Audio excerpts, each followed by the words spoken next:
bienvenue dans ce nouvel épisode de mon journal de culture. Aujourd'hui je vais vous montrer tout ce que j'ai lu, vu, appris et aimé ce mois-ci. Et j'adore faire ces vidéos parce que en les faisant je me rends compte qu'il y a eu plein de choses cool ce mois-ci et ça permet de garder un peu, je trouve, une trace plus positive du mois qui vient de passer. On va commencer tout de suite avec ce que j'ai lu ce mois-ci. Ce mois-ci, j'ai lu Bury Our Bone in a Midnight Soul de V.E. Schwab. C'est un livre qui parle de vampirisme. On va suivre principalement 3 jeunes femmes à des timelines un peu différents. Enfin, on commence dans les années 1500 je crois et on finit en 2019. Donc c'est un large temps. J'ai bien aimé ce livre, je crois que je lui ai mis 3 sur 5. J'adore la manière dont V.E. Schwab écrit. Je me suis vraiment attachée aux personnages. J'adore l'atmosphère, moi tout ce qui touche aux vampires, sorcières, ce genre de créatures. Je suis fan, donc forcément j'ai aimé cette représentation dans le livre. En plus V.E. Schwab, je pense que c'est une autrice très intelligente et elle amène des sous-sujets au vampirisme qui sont hyper intéressants, comme l'intérêt de vivre éternellement, qu'est-ce qui nous rend humains, et tout ça était hyper intéressant. Mais je trouve que dans la narration il y a des choses qui étaient faites de manière pas extrêmement intelligente, c'est à dire qu'on aurait pu passer moins de temps sur certaines choses et plus de temps sur d'autres. Il y avait en fait toute la backstory qui est très longue et tout le plot présent, la résolution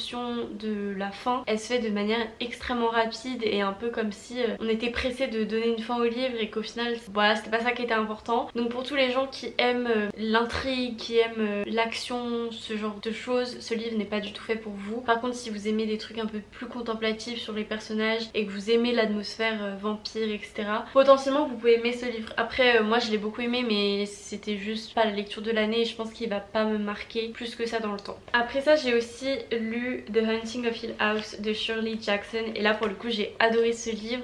Je sais pas si c'est un 5 sur 5 ou un 4 sur 5, mais je le trouve absolument génial, extrêmement intelligent, et c'est le premier livre spooky que je lis qui me met dans une ambiance vraiment spooky. Je vais pas dire que j'avais peur en lisant le livre, mais ça me mettait dans une ambiance un peu... J'étais pas très à l'aise, j'étais un peu en mode oula, qu'est-ce qui se passe là? Vous savez pas trop de quoi ça parle, même s'il y a une multitude d'adaptations, donc je pense que vous avez dû en entendre parler d'une façon ou d'une autre. Mais on va suivre Dr Montag qui est intéressé par tout ce qui est entité surnaturelle, on va dire, et il a entendu parler d'une maison qui serait réellement hantée et il veut faire un peu une enquête scientifique. Donc il va appeler des gens pour venir, dont Eleanor et Theodora. Il va également y avoir Luc qui va venir avec eux, mais Luc c'est de la famille des propriétaires de la maison. Donc tout ce petit groupe va y aller et petit à petit on se rend compte qu'il se passe plein de trucs extrêmement étranges dans la maison. Il y a toute une personnification de la maison et c'est fait d'une manière extrêmement intelligente. J'ai adoré ce livre, il était vraiment bien, je conseille à 1000%.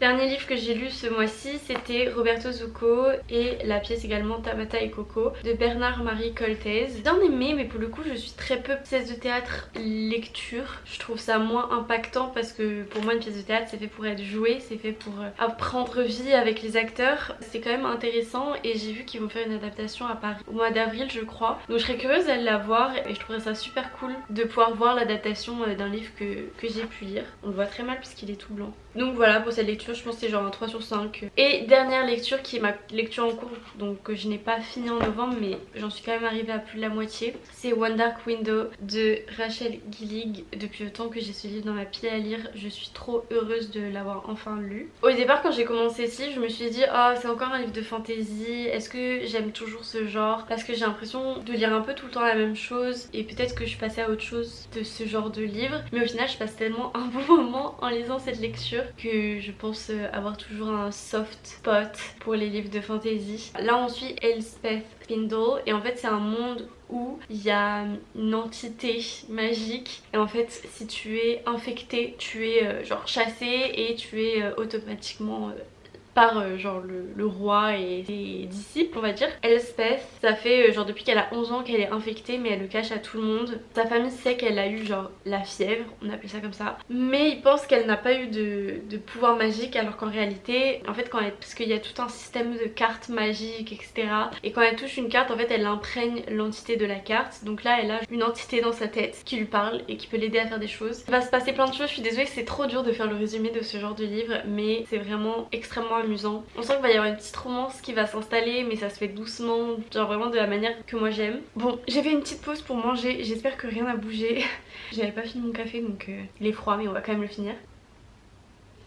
On va passer directement à la catégorie de tout ce que j'ai regardé ce mois-ci et là croyez-moi qu'il y en a beaucoup. J'ai regardé plein de trucs et en vrai je suis trop contente de tout ce que j'ai vu. Le premier film que j'ai vu c'est La Famille Adams. Alors pour le coup La Famille Adams j'ai bien aimé mais je m'attendais quand même à beaucoup plus aimer que ça. En fait j'ai adoré la vibe, c'était sympa à regarder mais j'ai pas eu un coup de cœur autant que ce que je pensais que j'aurais. En fait c'est pas du tout le souvenir que j'avais dans ma tête parce que j'ai un souvenir de regarder La Famille Adams quand j'étais petite et c'était pas du tout comme ça. Et il me semble que moi ce que je regardais c'était une série, donc je sais pas si jamais ça vous dit quelque chose, dites-moi. En fait j'ai été un peu déçue parce que je m'attendais à adorer, que ce soit mon truc préféré ever et j'ai bien aimé mais c'est tout quoi. Sinon j'ai été voir L'étranger au cinéma, donc l'adaptation de L'étranger de Camus. Honnêtement j'ai trouvé que c'était une bonne représentation de ce que j'avais dans ma tête quand je lisais le livre. Du coup c'était sympa de voir ça en images mais je trouvais que le film n'apportait rien de plus que le livre. Je trouvais que c'était grosso modo la même chose. En plus de ça le livre je l'avais pas particulièrement adoré, c'était plein de concepts que moi j'adhère pas trop. Le personnage principal il est quand même très particulier et très antipathique et c'est compliqué de s'attacher à lui. Et c'est la même chose en fait dans le film. Donc je suis contente de l'avoir regardé. Est-ce que je conseillerais? En vrai je sais pas trop. Si jamais vous êtes fan de L'étranger pourquoi pas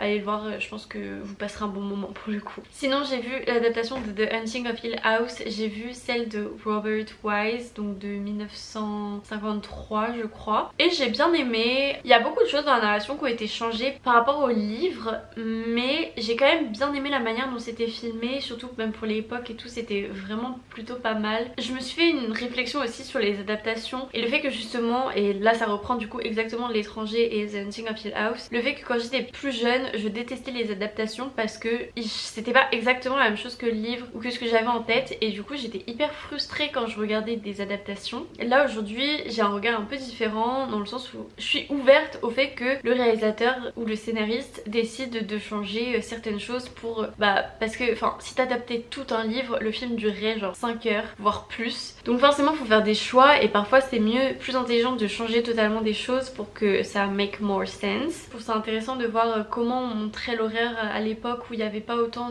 d'effets spéciaux et de choses à la disposition des productions pour faire quelque chose qui fait peur. Donc voilà c'était sympa à regarder. J'ai entendu dire que l'adaptation Netflix est aussi super, la série qu'ils ont fait, donc pourquoi pas la regarder et voir la différence entre les deux. Sinon j'ai été voir Substance au cinéma. En fait ils ont refait une projection à la Cinémathèque à Paris avec la réalisatrice, du coup c'était hyper sympa, elle a pu parler du film un petit peu avant le début et du coup j'ai pu regarder Substance parce que Substance je l'avais commencé avec mon copain et lui n'aime pas trop les trucs gore, donc on a arrêté et du coup là j'ai pu regarder l'entièreté du film que j'ai vraiment bien aimé mais j'ai l'impression d'avoir été moins emballée que tout le monde en fait. Je pense que je lui mettrais genre un 4 sur 5, c'est quand même un film que j'ai beaucoup aimé. C'était hyper original, le message derrière sur la pression sociale que les femmes ont pour être belles, le fait que la beauté d'une femme s'arrête à partir du moment où elle a genre 35 ans, c'est fini pour la femme, ses belles années sont derrière elle alors qu'il y a tellement de femmes de 50 ans et plus qui sont absolument magnifiques. Et bref c'était fait d'une manière très intéressante. Après je trouve que ce genre d'horreur c'est quelque chose qui a été beaucoup refait par la suite. C'est vrai que je pense Substance quand il est sorti ça devait être un peu l'un des premiers, ça devait être peut-être plus impressionnant de le voir que moi. Du coup j'ai vu d'autres films un peu dans ce style là avant et peut-être que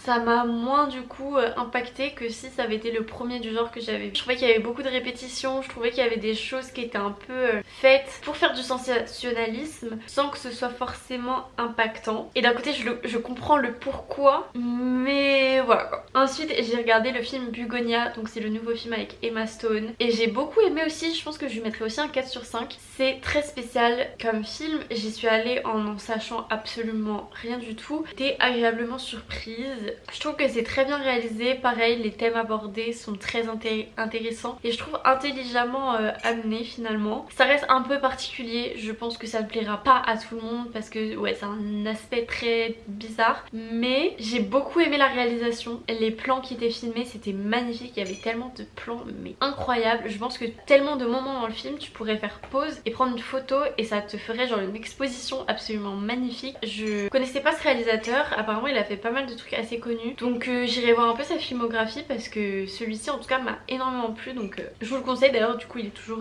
au cinéma en ce moment. Le dernier film que j'ai vu ce mois-ci c'était La Voix de Inna Rajab, et alors ce film là, mais genre s'il vous plaît si vous avez le temps d'aller au cinéma ce mois-ci, allez voir ce film. C'est hyper important que les gens en parlent et plus il fera d'entrées, plus les gens en parleront et plus ça aura un impact. Donc je vous invite vraiment à aller le voir. C'est en fait une petite fille qui appelle les secours, donc une petite fille à Gaza qui appelle les secours. Et tout le film c'est seulement cette conversation entre cette petite fille et les secours. On voit en fait toute la partie de l'appel où c'est la petite fille qui parle, c'est le réel enregistrement qui a été pris de Hanoud et c'est très dur à regarder. Enfin, il n'y a pas assez de gore, il n'y a rien de frontalement horrifique, je pense que c'est pas le but, mais tout est dans le fait que c'est ce qui est en train de se passer en ce moment pendant que je suis en train de vous parler. En fait, c'est en train de sûrement arriver à une autre petite fille ou à un petit garçon parce que Hanoud elle avait 6 ans. C'est important d'écouter son histoire, on se sent extrêmement impuissant. Comment je peux faire pour aider? Enfin, moi en tout cas j'ai l'impression de rien vraiment pouvoir faire et la seule chose que je peux faire c'est ne pas fermer les yeux. Et je sais que c'est dur, hein, le nombre de gens qui disent ne plus trop regarder les nouvelles parce que ça les effraie, parce que c'est anxiogène, etc. Et je suis totalement d'accord, mais je pense qu'on a une responsabilité envers tous les Palestiniens de garder les yeux ouverts et de ne pas faire abstraction. Et Hanoud c'est une petite fille et je suis heureuse qu'on ait pu raconter son histoire, mais il y en a des centaines, voire même des milliers comme Hanoud et il faut pas l'oublier en fait, tout simplement. Donc voilà, si jamais vous avez le temps, si jamais vous avez l'argent d'aller au cinéma ce mois-ci, s'il y a un film que vous allez voir, s'il vous plaît, que ce soit celui-ci parce que c'est pas le meilleur film dans le sens où la réalisation elle est pas ouf, franchement il y a rien d'incroyable cinématographiquement dans ce film, mais c'est important aujourd'hui d'aller le voir au cinéma. C'est un peu dur de passer à autre chose parce que je sais pas, je pense que you get what I mean. Bref, je vais vous parler des séries que j'ai regardées du coup. J'ai pas regardé grand chose, j'ai continué mon rewatch de Gilmore Girl, c'est toujours aussi bien. Nous sommes d'ailleurs avec ma tasse Gilmore Girl que j'ai eu à Noël dernier.